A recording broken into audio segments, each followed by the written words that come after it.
In today's video, I'm going to teach you how to make a 3D cube in Figma.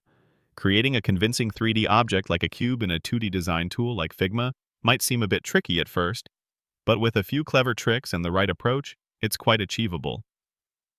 We'll be using some fundamental shape manipulation and coloring techniques to give the illusion of depth and dimension. Let's get started. First, we'll begin by selecting the Pen tool. You can find this tool in your Figma toolbar, typically represented by a small pen icon.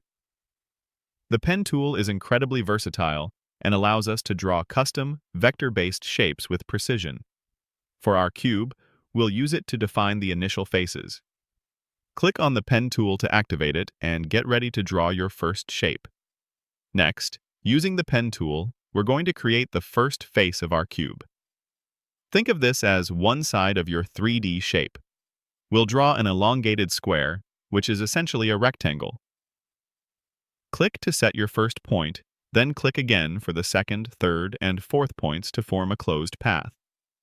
Ensure your points create a clean, straight-sided rectangle. Once you have your initial rectangular shape, we need to duplicate it. The easiest way to do this is to select the shape and then use the keyboard shortcut, Command D on Mac or Control D on Windows, or simply hold Alt or Option and drag the shape to create a copy. This duplicated shape will form another side of our cube. Now, with our duplicated square selected, it's time to rotate it. This step is crucial for establishing the perspective that will make our cube appear three-dimensional. Grab one of the rotation handles around the bounding box of your duplicated shape, or use the rotation field in the Properties panel on the right. Rotate the shape until it aligns with one of the corners of your original rectangle, forming an angle that suggests it's receding into space. Imagine two sides of a cube meeting at an edge.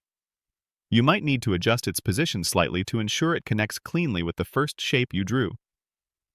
With our initial two faces in place, let's bring them to life with some color and gradients. Select each shape individually. In the Fill section of the Properties panel, you can choose a color. To add depth, select the Linear Gradient option. This allows you to transition between two or more colors.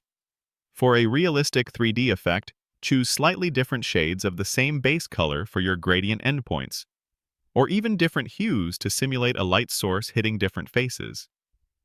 For instance, one face might have a gradient from a lighter blue to a medium blue, while the other goes from a medium blue to a darker blue. Experiment with the angle of the gradient to enhance the sense of light and shadow. Finally, we need to add the third visible face to complete the basic structure of our 3D cube. You can either duplicate one of your existing colored shapes again, or draw a new rectangular shape using the Pen tool. Once you have this third shape, position it and rotate it carefully to connect with the other two faces, forming the top or bottom of your cube. Ensure all three shapes meet cleanly at a common corner. Just like before, apply a gradient to this new face, adjusting its colors and angle to maintain consistency with your light source. You might need to make some minor adjustments to the alignment, rotation, or even the size of the faces to create a perfectly aligned cube. Grouping all three shapes once you're satisfied can help keep your cube intact as a single unit. And there you have it, a convincing 3D cube created right here in Figma.